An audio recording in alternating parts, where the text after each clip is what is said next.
오늘 말씀의 제목은 다시 예배를 회복하라입니다. 코로나19 바이러스 상황이 계속되는 가운데 이제 우리 잠시 후면은 새해를 맞이하게 됩니다. 사실 2020년은 코로나19로 인하여 일상의 삶이 무너지고 현장에 나와 예배도 제대로 드리지 못하는 가운데 지나가고 말았습니다. 그런데 우리는 지금 코로나19 상황이 언제 끝이 날는지 알 수 없는 상황 속에서 이제 2021년을 시작하게 되었습니다. 여러 나라에서 백신 접종이 시작이 되었고 이제 우리나라도 머지않아 백신 접종이 시작되겠지만 또 다른 변종 바이러스가 등장을 하게 된다면 또다시 팬데믹 상황을 맞이할 수도 있습니다. 그러므로 우리는 백신을 더 믿고 신뢰하는 것보다는 살아계신 하나님을 더 의지하고 신뢰해야 될 줄로 믿습니다. 왜냐하면 우리 인간이 아무리 수고하고 노력하여 백신을 개발했다고 할지라도 지금의 백신이 해결할 수 없는 새로운 변종 바이러스가 계속적으로 등장한다면 또다시 우리는 팬데믹을 경험할 수밖에 없기 때문입니다. 그러므로 우리는 하나님께서 우리의 사방에 평안을 허락해 주시고 이 땅 가운데 자비와 긍휼을 베풀어 주시도록 기도해야 합니다. 그리고 안전하고 변종 바이러스까지도 예방할 수 있는 확실한 백신이 개발될 수 있기를 위해서 기도해야 합니다. 지난 1년 동안 코로나19 상황이 지속이 되면서 우리는 참 힘들고 고통스러운 시간들을 보내야만 했습니다. 특히 소상공인들과 자영업자들이 너무나 많은 고통을 겪어야만 했고 지금도 겪고 있습니다. 그리고 수험생들과 우리의 다음 세대들 역시 감당하기 어려운 시간들을 보내야만 했습니다. 밖에 나가 누군가를 만날 수도 없고 사랑하는 사람을 만나서 카페에서 차 한 잔도 마실 수도 없고 불편하지만 어쩔 수 없이 마스크를 쓰고 생활을 해야만 하는 진짜 한 번도 경험해보지 못한 세상을 살아야만 했습니다. 이렇게 모든 것이 힘들고 어려웠지만 하나님의 사람인 우리에겐 제일 힘든 것이 뭡니까? 현장에 나와서 자유롭게 예배를 드리지 못하는 것이었습니다. 지난 1년 동안 우리의 심정은 바벨론의 포로로 잡혀가 있던 유다 백성들의 심정이었습니다. 바벨론의 포로로 끌려간 유다 백성들은 밤이 되면 바벨론의 강가에 앉아서 수금을 버드나무 위에 걸어놓고 시온을 기억하며 슬픔의 노래를 불렀습니다. 하루속히 예루살렘으로 돌아가 마음껏 찬양을 드리며 하나님께 예배를 드리기를 사모하며 그들은 슬픔의 노래를 불렀던 것입니다. 목회자인 저에게도 제일 힘든 것이 있다면 바로 예배였습니다. 현장에서 예전처럼 우리 성도들과 함께 예배를 드리지 못함이 제일 힘들고 고통스럽고 괴로웠습니다. 교회에 들어서면 찬양과 기도의 소리가 떠나지 않았는데 지금은 너무나 적막합니다. 특히 우리 교회는 주일만이 아니라 평상시에도 성도들로 북적거리는 교회인데 교회에 들어올 때마다 너무 조용해서 참 마음이 아픕니다. 그런데 이렇게 코로나19 상황이 길어지다 보니 많은 사람들이 예배의 자리에서 멀어져 가고 있습니다. 영상으로 예배를 드리는 성도들의 숫자도 확연하게 줄어들고 있습니다. 정말 많이 줄었습니다. 이것은 무엇을 말합니까? 우리의 마음속에 예배의 재단이 무너져 가고 있다는 것입니다. 예배의 열정이 식어져 가고 예배에 대한 사모함이 점점점 사라져 가고 있다는 것입니다. 그래서 송구영신 예배를 드리는 오늘 다시 예배를 회복하라, 다시 예배를 회복하라고 하는 말씀을 전하게 된 것입니다. 오늘 본문은 예수님께서 사마리아에 있는 수가성 우물가에서 한 여인을 만나 대화를 나누시는 내용입니다. 이 여인은 과거의 남편을 5이나 두었던 여인이고 지금 살고 있는 남자도 자신의 남편이 아닌 그런 여인이었습니다. 그래서 이 여인은요, 사람들의 낯을 피하여 정오에 물을 길러 왔던 것입니다. 그런데 그날 그 정오의 시간에 그 우물가에서 예수님을 만난 것입니다. 예수님은 가장 먼저 이 여인에게 물을 좀 달라고 요청하셨고, 이 여인은 보아하니 당신은 유대인인데 어찌 사마리아 여자인 나에게 물을 달라 하느냐며 반문을 하였습니다. 예수님은 이 여인에게 목마르지 않는 생수에 관하여 말씀하셨고, 이 여인은 목마르지 않은 생수가 있다면 내게도 그 물을 주어 마실 수 있게 해달라고 요청을 합니다. 왜 예수님은 이 여인에게 목마르지 않은 생수에 관하여 말씀을 하셨을까요? 예수님은 이 여인의 목마름을 보았기 때문이죠. 사실 이 여인은 정욕으로도 목말라 있었지만 사실은 그 영혼이 목말라 있었습니다. 예수님은 영혼의 목마름에 관심이 많으십니다. 그런데 사람들은 자신의 영혼에 대하여 별로 관심이 없습니다. 내 영혼의 목마름에 대해서 별로 관심이 없습니다. 내 영혼이 지금 얼마나 낙심이 되고 있는지, 지금 내 영혼이 얼마나 기뻐하고 있는지, 아니면 내 영혼이 지금 얼마나 슬퍼하고 있는지 별로 관심이 없습니다. 코로나19 기간에 먹고 살기도 힘든데 무슨 영혼 타령이냐고 말하는 사람도 있습니다. 그러나 여러분, 육체보다 영혼이 더 중요합니다. 육체보다 영혼이 먼저입니다. 여러분, 이 말은 육체가 중요하지 않다는 것이 아니에요. 육체도 중요하죠. 그러나 육체보다는 영혼이 먼저라는 것이죠. 그래서 요한은 요한 3서 2절에서 이렇게 간구하였습니다. 요한 3서 1장 2절의 말씀을 우리 함께 읽겠습니다. 다 같이요. 사랑하는 자여, 내 영혼이 잘된 같이 내가 범사에 잘되고 강건하기를 내가 간구하노라. 여러분, 무슨 얘기입니까? 축복의 순서입니다. 우리가 하나님 앞에서 누려야 될 가장 큰 축복의 순서는 먼저는 영혼이 잘 돼야 된다는 얘기죠. 예수님 역시 보이는 것보다 보이지 않는 여러분의 영혼에 더 많은 관심을 가지고 계십니다. 예수님은 영혼의 목마름을 가지고 이 세상을 사랑하는 사람들에 대하여 관심이 많으십니다. 그래서 우리 주님은 언제나 영혼이 목마른 자들을 찾으십니다. 이 세상의 그 무엇으로도 채워질 수 없는 영혼의 목마름을 가지고 이 세상을 살아가는 사람들을 찾으십니다. 그래서 예수님은 모든 사람들이 싫어하고 상종도 하지 않은 이 사마리아 여인을 만나기 위해서 이른 아침 유대를 떠나 정오의 시간에 이 수가성 우물가에 도착을 하신 것입니다. 아무도 거들떠보지 않은 이 여인, 너무나 외롭고 너무나 고독하고 영혼이 목마른 이 여인을 만나시기 위해서 우리 예수님은 적어도 4시간 이상을 걸어서 찾아오신 것입니다. 이 여인을 만나 목마르지 않은 생수에 관하여 말씀하신 우리 예수님은 이제 참된 예배에 대하여 말씀을 하십니다. 23절의 말씀을 우리 함께 읽도록 하겠습니다. 다 같이요. 아버지께 참되게 예배하는 자들은 영과 진리로 예배할 때가 오나니 곧 이때라. 아버지께서는 자기에게 이렇게 예배하는 자들을 찾으시느니라. 참된 예배에 대하여 말씀하시면서 아버지께서는 이렇게 참되게 예배하는 자들을 찾으시느니라고 말씀하셨습니다. 이것을 보게 되면 하나님은 누구를 찾으십니까? 예배하는 자들을 찾으십니다.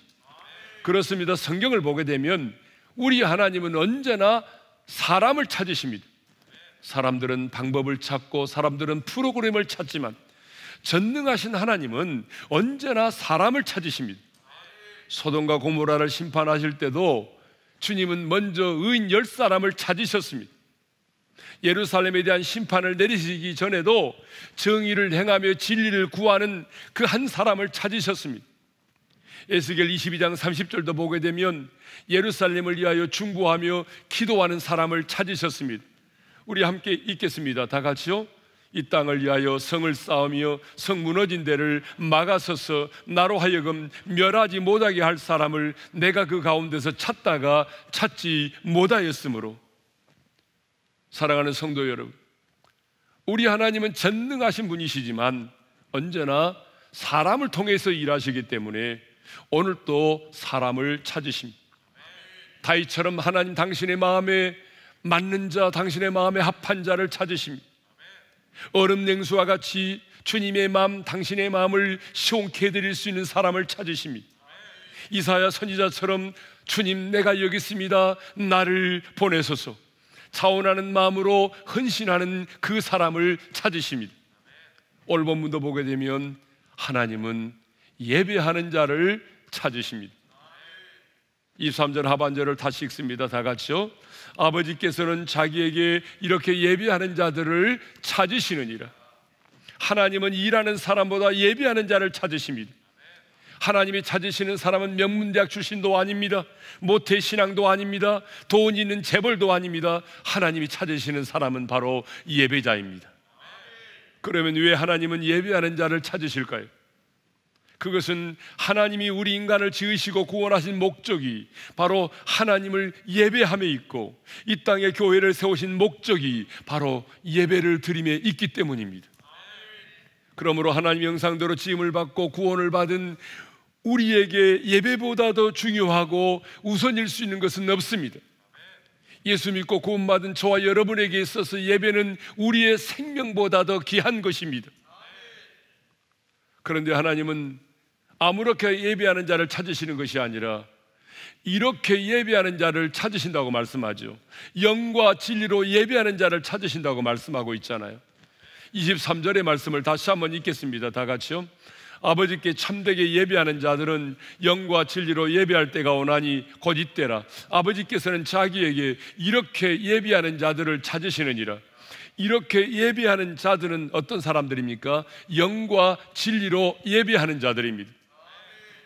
영으로 예배를 드린다는 것은, 여기서 영은 헬라어로 엔 푸뉴마티입니다. 성령 안에서라는 뜻입니다. 그러므로 영으로 드리는 예배는 성령으로 드리는 예배를 말합니다. 성령님의 인도하심을 받으며 성령님이 주관하시는 그런 예배를 말하죠. 그러면 왜 우리가 예배를 드릴 때 영으로 예배를 드려야 될까요? 그것은 예배를 받으시는 우리 하나님이 영이시기 때문에 그렇습니다. 그래서 24절에 이런 말씀이 있습니다. 함께 읽겠습니다. 다 같이요. 하나님은 영이시니 예배하는 자가 영과 진리로 예배할지니라. 하나님은 영이시기 때문에 우리는 성령님의 인도하심을 따라 성령님이 주관하시는 예배를 드려야 하는 것입니다.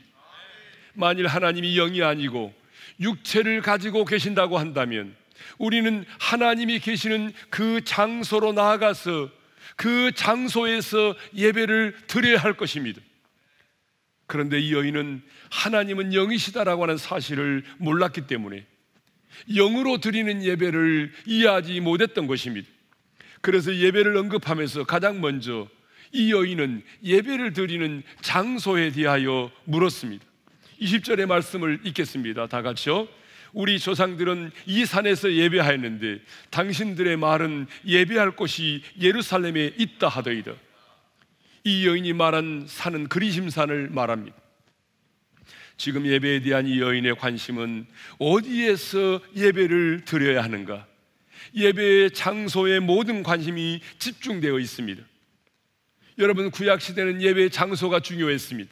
그런데 주님은 예배의 장소에 대하여 물어오는 이 여인에게 이렇게 말씀을 하십니다. 21절의 말씀을 읽겠습니다. 다 같이요. 여자여, 내 말을 믿으라. 이 산에서도 말고 예루살렘에서도 말고 너희가 아버지께 예배할 때가 이르리라. 하나님이 영이시기 때문에 하나님 아버지께서 받으시는 예배는 이제는 장소의 문제가 아니라는 것입니다. 누구에게 어떻게 예배를 드리느냐가 더 중요하다는 것입니다. 참된 예배는 어디에서 예배를 드리느냐의 문제가 아닙니다. 지하실에서 예배를 드리느냐, 옥상에서 예배를 드리느냐, 여러분, 예배의 장소의 문제가 아니라는 거예요. 누구에게 어떻게 예배를 드리느냐에 따라서 참된 예배는 결정이 된다는 것이죠. 그래서 하나님은 영이시니 예배하는 자는 영과 진리로 예배할지니라고 말씀을 하셨습니다. 하나님은 영이십니다. 그러므로 우리는 성령 안에서 성령님이 주관하시는 예배를 드려야 합니다. 왜냐하면 성령님께서 역사해 주셔야 말씀도 깨달아지는 것입니다. 성령님이 역사해 주셔야 자신의 죄도 깨달아지고 내 마음속에 맺혀있는 응어리도 풀어지고 하나님의 사랑과 위로도 경험하게 되는 것입니다. 성령님이 역사해 주셔야 우리 안에 묶여있는 것들이 풀어지는 것이고, 성령님이 역사해 주셔야 어둠의 세력도 떠나가는 것입니다. 성령님이 역사해 주셔야 선포되는 말씀이 영이요 생명이 되는 것입니다. 그러므로 예배는 성령님이 우리 가운데 운행하시면서 마음껏 주관하실 수 있어야 합니다. 그것이 곧 성령님이 드리는 예배입니다. 그것이 곧 성령으로 드리는 예배인 것입니다.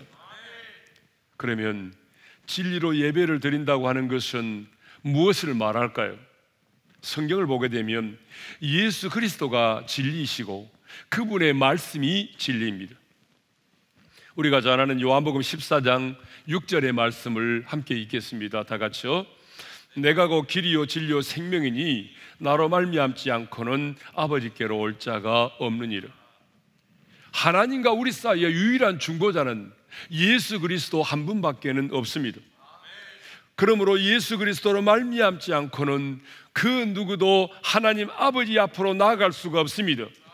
내가 아무리 선하게 살고 의롭게 살았다고 할지라도 자신의 의와 선행과 공로를 가지고는 거룩하신 하나님 아버지 앞에 나아갈 수가 없습니다. 그러므로 우리는 우리의 죄를 대신 짊어지시고 십자가에서 화목제물이 되어주신 예수 그리스도의 이름으로 하나님 아버지 앞에 나아가야 합니다. 예수님의 십자가의 그 보혈의 공로를 힘입어 나아가야 합니다. 이것이 바로 진리로 예배를 드리는 것입니다. 또 진리로 예배를 드린다고 하는 것은 말씀을 통해서 우리 가운데 계시된 그 하나님을 예배하는 것을 말합니다. 성경은 하나님의 자기 계십니다. 하나님은 말씀을 통해서 하나님 자신이 어떤 분이신가를 우리 가운데 계시하셨습니다. 그러므로 우리는 말씀을 통해서 천지를 창조하신 하나님, 독생자를 보내주신 하나님, 그리고 독생자를 보내주셔서 우리를 구원하신 그 하나님, 우리를 사랑하시되 끝까지 사랑하시는 그 하나님, 자비와 긍휼이 풍성하신 하나님, 복의 근원이 되신 하나님, 의와 공의로 심판하시는 하나님, 찬송 중에 거하시는 그 하나님을 말씀을 통해서 우리가 알게 되었습니다. 그러므로 진리로 예배를 드린다는 것은 내가 주관적으로 체험하고 내가 주관적으로 경험하고 체험한 그 하나님을 예배하는 것이 아니라 말씀을 통하여 우리 가운데 계시된 그 하나님을 예배하는 것입니다. 여러분이 주관적으로 경험한 그 하나님이 아니라 말씀을 통하여 우리 가운데 계시된 그 하나님을 우리가 예배하는 것입니다. 하나님은 이렇게 우리가 영과 진리로 예배를 드리는 자를 찾으십니다. 그러므로 우리는 성령의 은혜를 사모하여 성령의 인도하심을 따라 예배를 드려야 할 줄로 믿습니다. 하나님과 우리 사이의 유일한 중보자는 예수 그리스도 한 분밖에는 없습니다. 그러므로 우리는 예배를 드릴 때마다 하나님과 우리 사이의 유일한 중보자가 되시는 진리 되신 예수 그리스도의 이름으로 은혜의 보좌 앞에 나가야 합니다. 그리고 말씀을 통하여 우리 가운데 자신을 계시하신 그 하나님께 예배를 드려야 합니다. 이것이 바로 영과 진리로 예배를 드리는 것입니다. 하나님은 오늘 또 이렇게 영과 진리로 예배를 드리는 자를 찾으십니다. 그러면 왜 우리는 예배를 회복해야 될까요? 왜 우리는 다시 예배를 회복해야 될까요? 첫 번째 이유입니다. 예배가 무너지면 모든 것이 무너지기 때문입니다. 느헤미야를 보게 되면 바벨론에서 돌아온 유다 백성들이 무너진 예루살렘의 성벽을 건축할 때에 가장 먼저 제사와 관련된 양의 문을 건축했습니다. 자, 그래서 느헤미야 3장 1절에 이런 말씀이 있죠. 우리 함께 읽겠습니다. 다 같이요. 그때에 대제사장 엘리야십이 그의 형제 제사장들과 함께 일어나 양문을 건축하여 성결하고 문짝을 달고, 자, 예루살렘의 성읍은 약 4km 정도라고 알려지고 있습니다. 그리고 그 4km의 그 성읍의 용도에 따라서 10개의 문들이 있었다고 합니다. 그 중에 양문은 성전에서 가장 가까운 문으로서 성전에 드려질 제물들이 어때요? 성전의 제물로 드려지는 모든 짐승들이 통과하는 문입니다. 그러면 왜 느헤미야는 많은 문들 가운데 양의 문을 가장 먼저 건축하려고 했을까요? 성전에서 제사를 지낼 때에 제물로 사용될 제물들이 들어올 수 있도록 하기 위해서입니다. 이것을 보게 되면 느헤미야는요, 예루살렘의 진정한 회복은 성전에서 드려지는 제사로부터 시작이 된다는 것을 알고 있었습니다. 그래서 가장 먼저 제사를 회복하고자 했던 것입니다. 느헤미야는 왜 택한 선민 우리가 이렇게 바벨론의 포로로 끌려와서 이런 수모를 당하고 있는지, 왜 하나님의 성전이 불에 타고 예루살렘의 성벽이 무너졌는지 그 이유를 분명히 알고 있었습니다. 그것은 자신의 조상들이 한 분 하나님께 제사를 드리는 것을 포기하고 우상을 숭배하는 죄악을 범하였기 때문입니다. 예배가 무너졌기 때문에 성전이 불에 타고 성벽이 무너지고 자신들이 이렇게 포로로 바벨론에 끌려갔다고 하는 것을 깨닫게 된 것이죠. 그래서 느헤미야는요, 가장 먼저 양의 문을 건축하고 성전 제사를 드리려고 했던 것입니다. 그렇습니다, 여러분. 우리도 있잖아요. 예배가 무너지면 모든 것이 무너집니다. 예배가 무너지면 하나님과 멀어집니다. 아무리 믿음이 좋은 사람도 있잖아요. 여러분, 예배의 자리에서 멀어지기 시작하면 반드시 하나님과 멀어질 수밖에 없습니다. 예배가 무너지면 예루살렘의 성벽이 무너지듯이 여러분이 그동안 쌓아놓았던 모든 업적도, 여러분이 자랑하는 그 인생의 성공도 다 무너질 수밖에 없습니다. 여러분, 예배가 무너지면 가정도 무너지는 것입니다. 내가 쌓아놓았던 인생의 바벨탑도 무너지는 거예요. 예배가 무너지면 여러분, 모든 것이 무너집니다. 그렇기 때문에 우리는 예배를 다시 회복해야 되는 것입니다. 두 번째로, 예배가 회복되면 모든 것이 회복되기 때문입니다. 다윗은 아들 압살롬의 반란으로 인해서 피난 생활을 하면서 하나님 앞에 오직 한 가지 일을 구했습니다. 시편 27편 4절의 말씀이죠. 우리 함께 읽겠습니다. 다 같이요. 내가 여호와께 바라는 한 가지 일, 그것을 구하리니 곧 내가 내 평생에 여호와의 집에 살면서 여호와의 아름다움을 바라보며 그의 성전에서 사모하는 그것이라. 지금 다윗은 하나님 앞에서 오직 한 가지를 구하고 있습니다. 그러면 다윗이 하나님 앞에 간구하고 있는 그 한 가지 일은 무엇일까요? 자기가 살아있는 동안 여호와의 집, 그 성전에서 여호와의 아름다움을 바라보는 것입니다. 여러분, 그것이 무엇입니까? 바로 예배입니다. 지금 다윗에게 필요한 것은요, 백성들의 마음을 자신에게로 돌이키는 것이에요. 왜냐하면 백성들의 마음이 이제 우리의 왕 다윗은 나이가 들어서 이제 끝났어. 그래서 백성들의 마음은 누구에게로 향하고 있었습니까? 아들 압살롬에게로 향하고 있었습니다. 그러므로 지금 다윗에게 가장 필요한 것은 백성들의 마음을 자기에게로 돌이키는 것입니다. 쿠데타의 세력을 정복하고 왕권을 다시 되찾는 것입니다. 그런데요, 다윗은 그것들을 위하여 기도하지 않았습니다. 다윗은 오직 한 가지, 하나님의 전에 나아가서 예배를 드릴 수 있기를 위하여 기도했습니다. 왜 그런지 아십니까? 왜 그랬을까요? 왜냐하면 예배가 회복이 되면 모든 것이 회복될 수 있다는 사실을 믿었기 때문입니다.